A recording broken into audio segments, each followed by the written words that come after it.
À la maison! À la maison, il vous avait prévenu, à la maison. Cassez-vous les tricheurs, cassez-vous, rentrez chez vous avec votre saison blanche. En gros, parce que toute l'année, ça nous appelle par ça. Ouais, ça part de Negreira. Ouais, ça nous fait passer encore sur le truc de Chelsea, de la remontada, de disgrace de mes couilles. Voilà aujourd'hui. La situation, elle est là. C'est le dernier défenseur, non? Ou c'est pas le dernier défenseur en train de tirer le maillot de Gyökeres? Quelqu'un m'explique pourquoi il n'y a pas carton rouge? On a joué contre la même équipe. On a pris carton rouge alors que le défenseur, il est bien plus proche. On a pris rouge sur ça.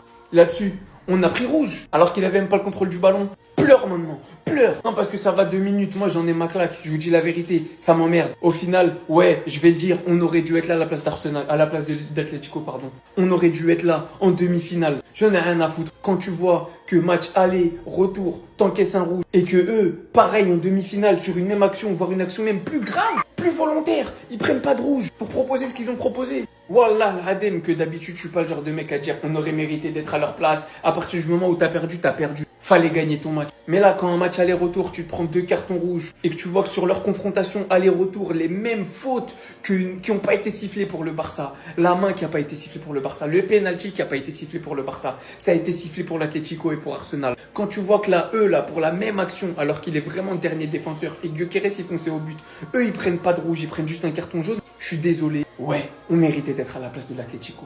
Et quand je vois le match qu'ils ont pondu, je pense que pour le football, ça aurait été mieux qu'on soit à la place de l'Atlético. Maintenant, cher, rentrez chez vous, pleurnichez et profitez de votre saison blanche. Et au final, ça fait mal. Antoine Griezmann seul face à son public ce soir après le match, dépensé et de quoi remettre tout en question. Quel joueur, mais quel destin en club. Lui qui aujourd'hui ne repart pas seulement avec une saison blanche, mais aussi avec son dernier match de Ligue des Champions, dans lequel il a été remplacé pour moi bêtement et assez tôt dans le match. Alors que pour moi, c'était l'un des seuls qui mettait de l'envie et par-dessus de l'intensité. Mais le plus dur à avaler, ça reste bien évidemment le fait qu'il repart avec 100 Ligue des Champions, sans Liga, sans Coupe du Roi, avec toutes ces années passées à l'Atlético Madrid. Je suis madrilène, hein. Il m'a fait chier des fois, jusqu'à les réseaux sociaux, etc. Par moments, carrément, je pouvais vraiment pas le voir. Mis à part la Coupe du Monde, au final, c'est littéralement vide. Et au final, j'y pense, hein. On dirait que pour l'instant, c'est 2 carrières qui se ressemblent avec celle de Mbappé. Même si Kylian a encore énormément de temps, et même si ça n'a aucun rapport en soi. Il reste quelques matchs en championnat, il le fera. Et ensuite, bien évidemment, ça sera aussi la fin là-bas. Merci encore une fois pour toutes ces années de football, pour cette folle saison encore une fois que tu nous as sorti. Et nous prouver que tu pouvais tout simplement te mettre à la hauteur, encore une fois, d'un très grand joueur. Jouant quand même encore une fois dans le top 5 des grands championnats européens. Et surtout en Ligue des Champions encore une fois. On aurait aimé te voir remporter quand même quelque chose. Ça ne se fera pas. Pourquoi vous faites les étonnés, les fans de l'Atlético? Vous n'avez pas vu passer cette vidéo? La fois où vous avez éliminé le FC Barcelone, Rafinha il vous avait prévenu, il vous avait déjà averti. Le prochain tour, vous allez à la maison. Il vous l'avait dit. Après, peut-être que l'arbitrage vous a désavantagé. Peut-être qu'il y avait pénalty ici, sur cette situation. Mais par contre, n'essayez pas de dire que Gabriel, il a plongé sur ce contact. Parce que ce contact-là aussi, il a eu une incidence. S'il n'y avait pas eu ce contact sur Gabriel, il y aurait eu pénalty sur Antoine Griezmann. Ah oui, je vous le dis, il a touché le pied d'Antoine Griezmann qui était dans la surface, ça aurait été pénalty. Mais bon, on va vous laisser débattre en commentaire. Ce qu'il faut retenir, c'est que Arsenal est finaliste. Et c'est peut-être la meilleure époque pour être un fan d'Arsenal. Eux qui ont tant souffert. Tout le monde se moquait d'eux. Ils étaient devenus la risée du football moderne. À chaque fois, ils étaient en pole position. Et puis au dernier moment, ils se faisaient dessus et ils perdaient tous leurs moyens. Mais cette fois-ci, c'est terminé. Là, ils vont en finale. Ils vont peut-être soulever un grand trophée. Ah oui, les frères, que ce soit le PSG ou le Bayern en finale, rien n'est joué. Parce que qui, à part Rafinha, aurait cru que l'Atlético se ferait renverser par Arsenal? Qui aurait cru ça? Moi, personnellement, j'y ai pas cru. Non, il n'a pas fait ça. Vous savez ce qu'il a fait en deuxième mi-temps? Personne n'était prêt pour la dinguerie. Arsenal, Atlético Madrid, Diego Simeone sur le banc juste avant le début de la deuxième mi-temps. Ça fait 1-0 pour Arsenal. Simeone, il veut pas laisser passer ça. Il a le regard déter. Je vous fais le body language. Regard déter, regard perçant au loin, la posture carrée, les 2 mains comme ça regroupées. Ça veut dire qu'il sait qu'il va faire les vraies choses, les gars. Je sais pas s'il a fait les vraies choses, mais en tout cas, il a fait une dinguerie en deuxième mi-temps. Déjà qu'il nous avait choqué en première mi-temps en ne cadrant aucune frappe avec son équipe, regardez ce qu'il va faire en deuxième mi-temps. Il fait peut-être le changement le plus incompréhensible de l'histoire. Il fait sortir Griezmann et Alvarez pour faire rentrer Alex Baena et Almada. Les gars, je répète, Diego Simeone a sorti 2 de ses meilleurs attaquants en pleine demi-finale de Ligue des Champions pour faire rentrer des remplaçants et c'est comme ça qu'il voulait faire une remontada. C'est tellement mais tellement bien fait pour la gueule de ce mec. Le mec ne mérite rien, voilà, je le dis.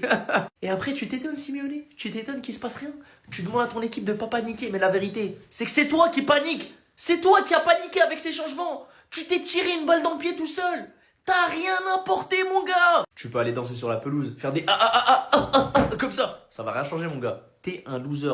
L'Atlético Madrid, c'est une équipe de losers. Parce que faire ça en deuxième mi-temps, en demi-finale de Ligue des Champions, je suis désolé, ça n'a pas d'autre mot que l'auto-sabotage. Et pourtant, je suis barcelonais. Je m'y connais en auto-sabotage. Mais là, même moi, en tant que barcelonais, je suis choqué de ce que j'ai vu. Faire sortir Griezmann, qui était celui qui apportait le plus de danger en attaque. C'est Griezmann carrément qui a fait la seule frappe cadrée de l'Atlético Madrid aujourd'hui. À la 53e minute de jeu. Et toi, tu fais sortir le mec le plus dangereux de ton équipe. Mais qu'est-ce que t'as dans le crâne, Diego Simeone? Qu'est-ce que tu préparais? Dis-nous, explique-nous. Maintenant, ça c'est ma question. Bukayo Saka, est-ce que c'est le football que vous aimez? Moi, Bukayo Saka, le match qu'il a fait, c'est l'un des matchs que je déteste le plus chez un footballeur. Certes, il y a la victoire à la fin, il y a la meilleure note du match, mais c'est un ailier qui provoque rien du tout, on dirait Grealish. Le match de Grealish, ça remet vraiment en valeur mon crack. Merci Lamine Yamal d'exister. Parce que le match de Saka, c'était une purge. Je me posais devant le match de Saka, je me disais, mais il faisait rien. Rien, que des ballons en retrait, ballons en retrait, ballons en retrait. Certes, à la fin, il met son but. C'est ça, à la fin, les gens vont regarder juste le but. Moi, je suis un amateur de football. Ce que j'aime voir, c'est du football. Pas que des passes en retrait. T'es un ailier, tu perturbes pas. Tu as la balle. Et c'est même pas un peu provoqué. Que des passes en retrait. Certes, tu mets ton but.